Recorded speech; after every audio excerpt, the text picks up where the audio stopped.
Hello friends, welcome to another video of English pedagogy.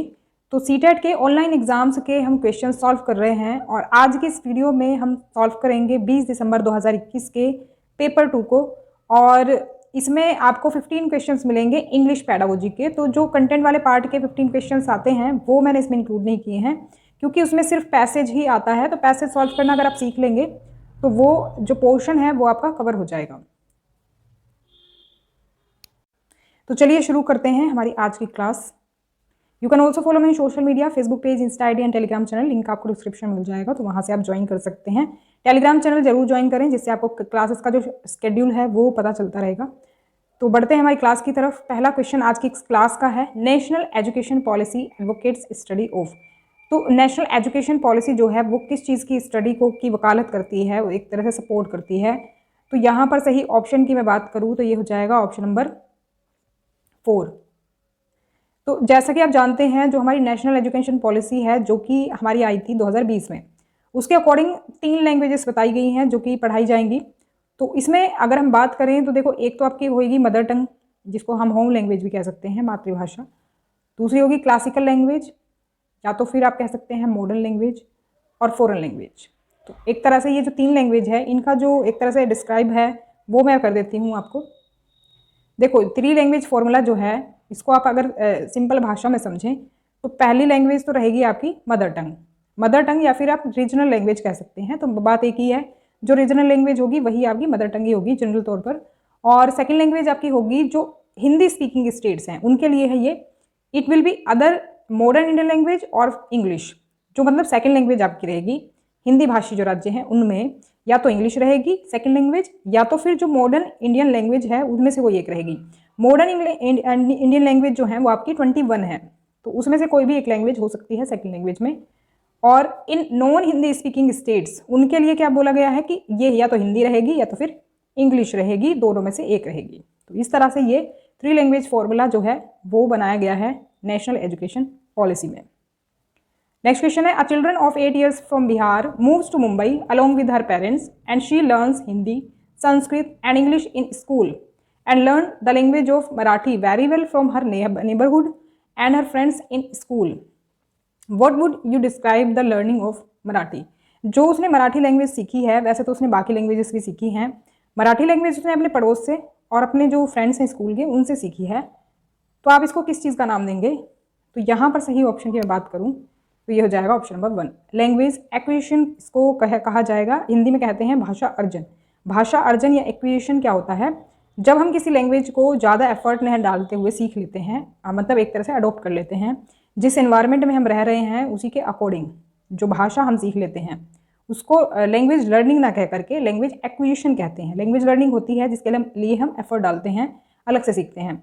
जैसे कि भाई आप हिंदी भाषी क्षेत्र में रहते हो तो आप इंग्लिश सीखते हो एफर्ट डाल के, लेकिन अगर किसी आप ऐसे एटमॉस्फेयर में जाते हो कि जहाँ पर इंग्लिश ऑलरेडी बोली जाती है और आपके स्कूल में जो फ्रेंड्स हैं वो बोलते हैं, आपके पड़ोस में बोली जा रही है, तो वहाँ पर आप जो लैंग्वेज सीखोगे वो चाहे इंग्लिश हो चाहे कोई और लैंग्वेज हो, वो क्या होगी? लैंग्वेज एक्विजिशन में आएगी, क्योंकि लैंग्वेज आपने एक्वायर की है, अर्जित की है, ना कि आपने सीखी है एफर्ट डाल के। तो यहाँ पर फर्स्ट ऑप्शन करेक्ट हो जाएगा। While reading a text a learner get some prompts that supports the meaning making process. इसको एक साथ ही बोला जाता है। What is this known as? कुछ प्रॉम्प्ट्स मिलते हैं जब कोई एक लर्नर पढ़ रहा होता है कोई टेक्स्ट, तो जो कि मीनिंग मेकिंग प्रोसेस को सपोर्ट करते हैं, मतलब मीनिंग समझने में आपकी हेल्प करते हैं। कुछ ऐसी चीज़ें वो क्या कहलाती हैं? तो यहाँ पर हो जाएगा ऑप्शन नंबर 3, सिमेंटिक क्यूज ये कहलाते हैं। अब ये क्या होते हैं इनको समझ लेते हैं।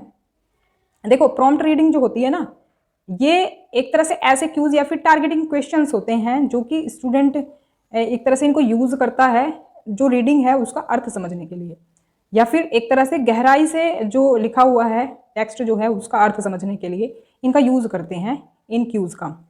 और जो सिमेंटिक क्यूज़ होते हैं ये रेफर करते हैं to the meaning in language that assist in comprehending text including words, speech, sign, symbols and other meaning bearing forms. तो जो ये सिमेंटिक क्यूज़ होते हैं ना, इनमें कई सारी फॉर्म में आप इसको देख सकते हैं। जैसे कि भाई आप टेक्स्ट पढ़ रहे हैं, उसके साथ साथ आपको ये चीज़ें दी हुई होती हैं सिमेंटिक क्यूज़। सिमेंटिक क्यूज़ उनको बोला जाता है जो टेक्स्ट के साथ आपको एक तरह से सपोर्टिव चीज़ें दी जाती हैं, जिससे आप उस टेक्स्ट का मीनिंग समझ सकें। देखो अभी आप इसको समझोगे, इसमें आपके वर्ड्स भी हो सकते हैं, अलग से स्पीचेस हो सकती हैं, साइंस हो सकते हैं, या फिर कोई सिंबल के थ्रू समझाया जा सकता है आपको मीनिंग उसका। तो अभी देखो एक चीज़ से समझ लेते हैं, इससे आपको ज़्यादा समझ में आएगा। इसको कहते हैं सिमेंटिक क्यूज। कैसे? अभी मान लो आपको टेक्स्ट में तो समझा दिया कि भाई जो ऑब्जेक्ट है वो नियर हमें कब दिखाई देगा, जब वो हमारे पास होगा। मतलब जो हमारे पास वाली चीज़ होगी वो हमें बड़ी दिखाई देगी, और जो हमारी दूर वाली चीज़ होगी वो छोटी दिखाई देगी। जैसे कि हम स्टार्स के लिए बोलते हैं, स्टार्स के लिए बोलते हैं ना कि सूरज भी एक तारा है और बाकी जो तारे हैं वो भी तारे हैं, लेकिन सूरज एक तारा होने के बावजूद हमें बड़ा क्यों दिखाई देता है? तो उसका रीज़न क्या है? क्योंकि वो हमारे क्लोजर है, बाकी जो स्टार्स हैं उनसे क्लोजर है। तो वैसे ही ये क्यूज जो है दिया गया है।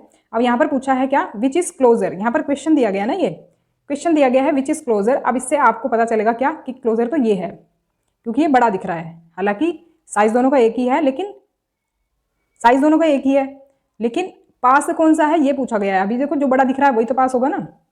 तो ये कुछ इस तरह के सिमेंटिक क्यूज होते हैं जो हमारी हेल्प करते हैं टेक्स्ट का मीनिंग समझने में। अब देखो टेक्स्ट में आपको दे दिया भर भर के और आपको समझ में नहीं आ रहा है, लेकिन ये जो आपको क्यूज दिए जाएंगे इनके थ्रू आपको वो मीनिंग समझ में आएगा। Which process of listening involves getting the main idea, predicting, drawing inference and summarising. कौन सा ऐसा प्रोसेस है जिसमें मेन आइडिया होता है, प्रिडिक्शन भी होता है और इन्फ्रेंस भी होता है, समराइजिंग भी होता है। एक तरह से हम उस चीज़ों को क्या करते हैं, समराइज भी करते हैं, शॉर्ट में समझते हैं। तो यहाँ पर सही ऑप्शन हो जाएगा third, top down listing process ऐसा होता है। टॉप डाउन लिस्टिंग प्रोसेस क्या है? इन टॉप डाउन अप्रोच जो ये अप्रोच होती है, इसमें जो लर्नर है ना, जो बैकग्राउंड नॉलेज है उसकी, प्रीवियस नॉलेज जो है, जो उसका पहला ज्ञान है, पिछला ज्ञान है, जो उसने पहले सीखा है, उसको ये क्या करता है, उसको ये उसमें यूज़ करता है। जो आपका लैंग्वेज का मीनिंग ये समझना चाह रहा है, उसमें इसको क्या करता है, ये समझने के लिए पीछे की तरफ जाता है। टॉप डाउन मतलब टॉप से हम डाउन की तरफ जा रहे हैं, टॉप पर पहुंचकर हम क्या कर रहे हैं, डाउन की तरफ जा रहे हैं। डाउन मतलब हम पीछे की तरफ जा रहे हैं, अपने किसी टेक्स्ट का मीनिंग समझने के लिए क्या हम प्रीवियस नॉलेज को यूज़ कर रहे हैं। तो ये होती है top down approach. Noun, verbs, adjectives, adverbs are categorised as. तो किस कैटेगरी में इनको रखा जाता है? नाउन, वर्ब्स, एडजेक्टिव्स और एडवर्ब्स को सही ऑप्शन यहाँ पर हो जाएगा फर्स्ट, कंटेंट वर्ड्स में रखते हैं इनको। यहाँ पर सही ऑप्शन जो है फर्स्ट है। और अब देख लेते हैं कि होते क्या हैं। Words belonging to the categories of noun, verbs, adjectives and adverbs are content words. देखो जो भी वर्ड इन कैटेगरी से बिलोंग करते हैं, जैसे कि कोई वर्ड नाउन से है, वर्ब से है, एडजेक्टिव है कोई वर्ड, कोई एडवर्ब है, तो ये कंटेंट वर्ड्स कहलाते हैं। कंटेंट वर्ड्स क्या कौन से होते हैं? जिनका मीनिंग होता है कि उनका जो मीनिंग है वो किसी और वर्ड के थ्रू या फिर पिक्चर्स के थ्रू एक्सप्लेन किया जा सकता है, समझाया जा सकता है। तो वैसे वर्ड होते हैं कंटेंट वर्ड्स। तो ये क्या है? Noun, verbs, adjectives and adverbs, ये कहलाते हैं content words. Knowledge about the form describing and applying it in limited practice is, क्या कहलाती है? जो नॉलेज होती है किसी चीज़ को बनाने में, किसी चीज़ को डिस्क्राइब करने में, अप्लाई करने में, तो ये क्या कहलाती है? ये कहलाती है डिक्लेरेटिव नॉलेज। सेकेंड ऑप्शन यहाँ पर करेक्ट हो जाएगा। डिक्लेरेटिव नॉलेज होती क्या है? ये जो नॉलेज है, enables a student to collect facts in memory. It is also called descriptive knowledge. तो कंफ्यूज नहीं होना है, डिक्लेरेटिव और डिस्क्रिप्टिव जो है एक ही होती है knowledge. Which explains the basic knowledge about something. किसी चीज़ के बारे में बेसिक जानकारी अगर चाहिए तो उसके लिए क्या, वो जो जानकारी होती है वो डिस्क्रिप्टिव नॉलेज कहलाती है। तो यहाँ पर सेकेंड ऑप्शन करेक्ट होगा। Origin of the text from context in natural language is. तो क्या कहलाता है? जो ओरिजिन है टेक्स्ट का, कोई चीज़ आप पढ़ रहे हैं और वो नेचुरल फॉर्म में है, नेचुरल लैंग्वेज में है तो वो क्या कहलाता है? वो कहलाता है एन ऑथेंटिक टेक्स्ट। तो ऑथेंटिक टेक्स्ट बेसिकली हम उसे कहते हैं जिसको हम कोई छेड़छाड़ ना करें, जिसमें कोई चेंजेस नहीं किए गए हों। ऑथेंटिक वो हमें जहाँ से उसका ओरिजिन हुआ है, जो उसका सोर्स है, वहाँ से वो हमें डायरेक्ट मिलती है, तो वो ऑथेंटिक टेक्स्ट कहलाती है। These are the text who are taken from their source without being made any changes in the content में कोई बदलाव हमने नहीं किया है, एज इट इज़ हमने ये टेक्स्ट वहाँ से लिया है। इसमें कुछ एग्जाम्पल्स हम इंक्लूड कर सकते हैं, जैसे कि newspapers, job applications, voice mail messages का एग्जाम्पल अगर हम लें तो देखो, वॉइस मेल आप किसी को कर रहे हो, आपकी ओरिजिनल वॉइस है, ऑथेंटिक है। ऐसा नहीं है कि उसमें किसी ने कोई वॉइस दूसरी डाल दी। जो आपके वॉइस मेल मैसेजेस हैं वो ओरिजिनल हैं, ओरिजिन है टेक्स्ट का। तो ये हम ऑथेंटिक टेक्स्ट में रख सकते हैं। रेडियो प्रोग्राम्स हम रख सकते हैं क्योंकि वो डायरेक्ट जो है प्रसारित किए जाते हैं। और वीडियोज़ हम इसमें ले सकते हैं, भाई कोई सामने से वीडियो बना रहा है, वो खुद से ही तो ओरिजिन कर रहा है ना उसका, तो ये ऑथेंटिक टेक्स्ट में आएगा। ऑथेंटिसिटी का मतलब क्या होता है कि that nothing of the original text is changed, कोई चेंज उसमें नहीं करते हैं, ओरिजिनल रहती है वो चीज़, वो कहलाती है authentic. Which of the following are true of language assessment. आप अगर लैंग्वेज का असेसमेंट करना चाहते हैं, आकलन करना चाहते हैं, तो उसके लिए कौन सा यहाँ पर सही है स्टेटमेंट, सही हो जाएगा third, assessing the language proficiency of learners. Language का असेसमेंट करने का सबसे अच्छा तरीका यही है कि उसकी प्रोफिशिएंसी लर्नर की हम टेस्ट करें। प्रोफिशिएंसी से मतलब है कि वो जो लर्नर है उस लैंग्वेज में कितने अच्छे से सभी स्किल्स में वो एक्सपर्ट है, मतलब कितने अच्छे से वो जानता है लिखना, पढ़ना, बोलना, सुनना, मतलब इसमें सारे सभी स्किल्स इसके इंक्लूड हो जाएंगे प्रोफिशिएंसी में किसी भी लैंग्वेज के असेसमेंट के लिए। तो थर्ड ऑप्शन करेक्ट हो जाएगा यहाँ पर।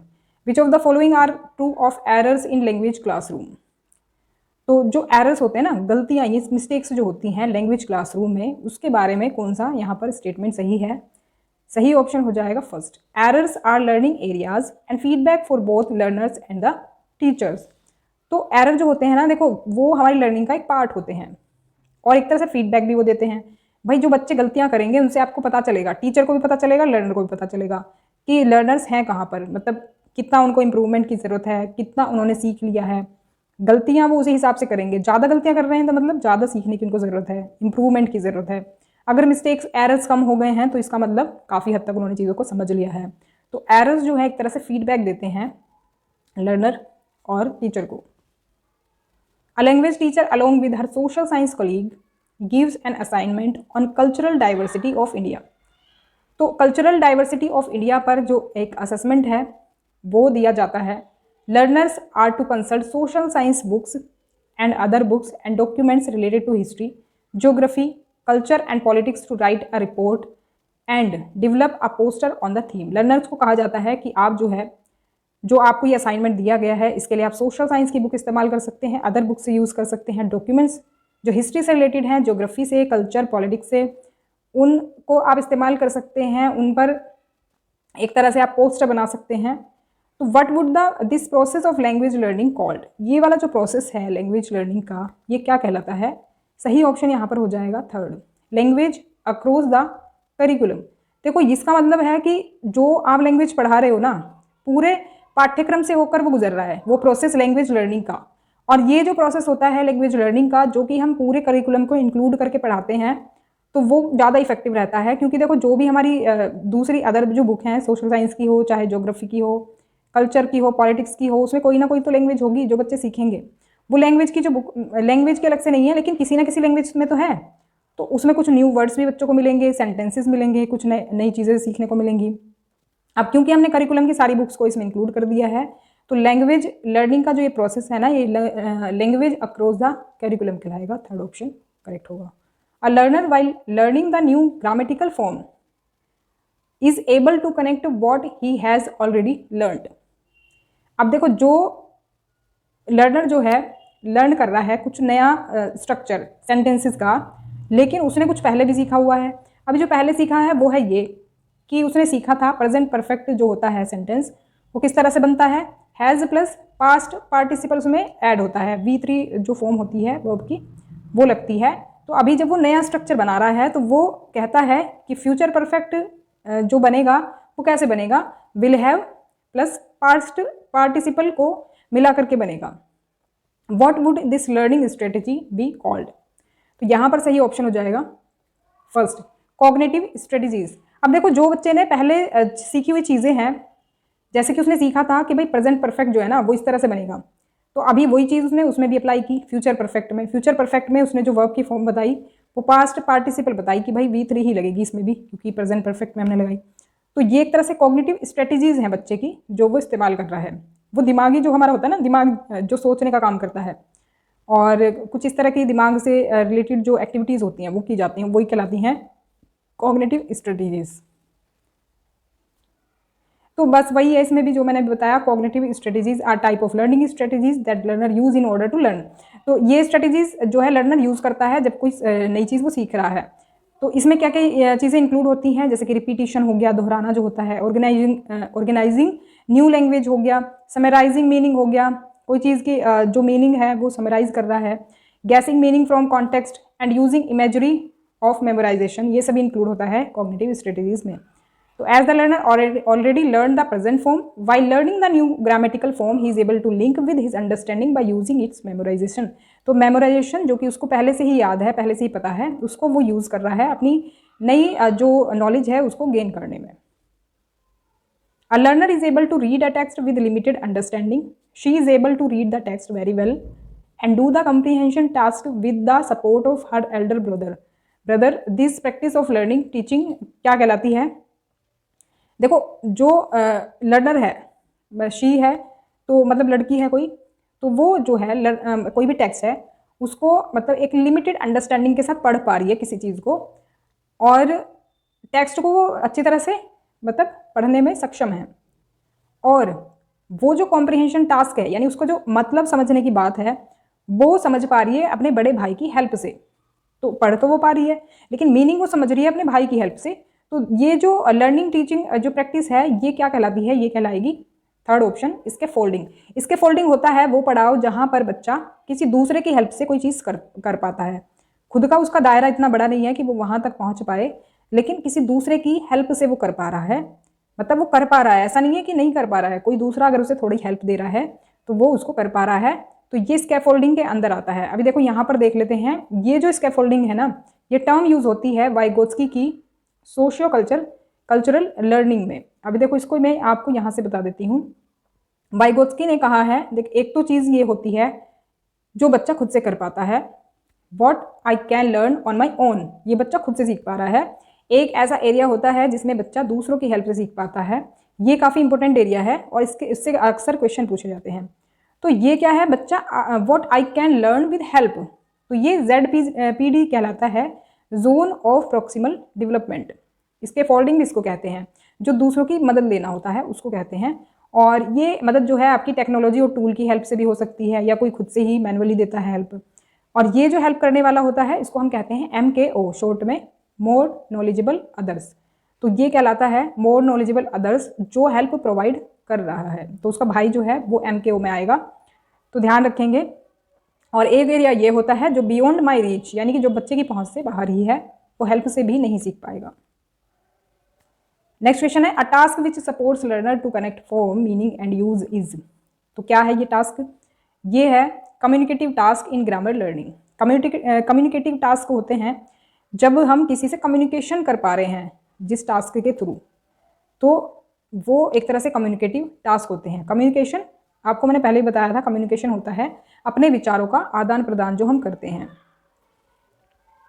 Communicative task are done in small groups by the learners. Small groups होते हैं उसमें ये कम्युनिकेटिव टास्क होते हैं, एक दूसरे से ये होता है, एक दूसरे की हेल्प से, एंड में इन्वॉल्व इंटरेक्शन होता है एक दूसरे से, आस्किंग एंड आंसरिंग क्वेश्चनिंग करते हैं, पूछते हैं क्वेश्चंस, जवाब देते हैं, एक्सचेंजिंग नोट्स, एग्रीइंग और डिसएग्रीइंग, और रोल प्ले। इसमें कई सारी एक्टिविटीज़ हो सकती हैं कम्युनिकेटिव टास्क में। ये इसमें सहमति भी हो सकती है और एक तरह से अग्री भी हो सकते हैं, रोल प्ले कर सकते हैं। तो ये इस तरह की कई तरह की चीज़ें होती हैं जो कि कम्युनिकेटिव टास्क में इंक्लूड रहती हैं। Which of the following is consciousness raising strategy in grammar learning. तो यहाँ पर सही ऑप्शन हो जाएगा second, present the grammar item in context, enable learners to notice and use it and later draw their attention to its form। तो ये एक तरह से है क्या चीज़? कॉन्साइंसनेस रेजिंग स्ट्रेटेजी, ये है क्या? तो ये है एक तरह से, ये हम कह सकते हैं इसको अवेयरनेस राइजिंग स्ट्रेटेजी भी इसको हम कह सकते हैं, जिससे अवेयरनेस हम जो है राइज करते हैं लर्नर्स के अंदर। Where the learner goes through the new language, this process makes the learner increase their consciousness of the new language so that they can recognize and distinguish it and produce it। तो एक तरह से क्या है, awareness हम इतनी rise करते हैं बच्चे के अंदर जिससे कि वो नई लैंग्वेज जो सीख रहे हैं उसको वो पहचान सकें, उसमें अंतर कर सकें और एक तरह से उसको प्रोड्यूस कर सकें, मतलब जनरेट कर सकें। तो ये होता है basically consciousness raising. Next question है, constructivism as a learning theory believes that. Constructivism के अकॉर्डिंग क्या है सही ऑप्शन? फोर्थ हो जाएगा children learn by connecting with their previous knowledge. ऐसा कहा जाता है, जो कंस्ट्रक्टिविज्म थियोरी होती है उसके थ्रू ये कहा जाता है कि बच्चा जो है जो लर्न करता है चीज़ें, वो अपनी जो प्रीवियस नॉलेज है, जो उसको पहले से ही पता है चीज़ें, उससे कनेक्ट करके चीज़ों को सीखता है, जो नई चीज़ें सीखता है। तो फोर्थ ऑप्शन यहाँ पर करेक्ट हो जाएगा, ध्यान रखेंगे। तो ये थी हमारी आज की क्लास। वीडियो पसंद आई हो तो लाइक करें, शेयर करें ज़्यादा से ज़्यादा लोगों को। सीटेट का एग्ज़ाम अब होने वाला है लगभग 2-2.5 महीने में, तो ज़्यादा से ज़्यादा लोगों को शेयर करें, क्योंकि ये चैनल का पता नहीं चलता है लोगों को। फर्स्ट अटैम्प्ट में यहाँ से आप सीटेट क्लियर कर पाएंगे अगर डेडिकेशन के साथ पढ़ते हैं तो यहाँ पर आपको पेपर 2 के लिए सोशल साइंस की क्लासेस मैंने ऑलरेडी प्रोवाइड कराई हुई हैं। चैप्टर वाइज देखें, ज़्यादा हेल्पफुल रहेंगी जिनका कई बार में भी क्लियर नहीं हो पा रहा है। चैप्टर वाइज पढ़ो, मैंने एनसीईआरटी करवाई हुई है, हिस्ट्री, ज्योग्राफी, पॉलिटी, उनको चैप्टर वाइज पढ़ोगे, चैप्टर वाइज उनके प्रीवियस क्वेश्चन सॉल्व करोगे, आपको कुछ ही दिन में एसएसटी ईजी लगने लगेगी। और साथ ही साथ हम हिंदी पैडागोजी और इंग्लिश पैडागोजी की भी ये क्लासेस करवा रहे हैं, तो इनको भी रेगुलर फॉलो करें। तो सब्सक्राइब कर लें चैनल को अगर आप चैनल पर नए हैं, और ज़्यादा से ज़्यादा लोगों तक शेयर करें। मिलते हैं नेक्स्ट क्लास में, तब तक के लिए stay connected, keep watching, study more knowledge. Thanks for watching.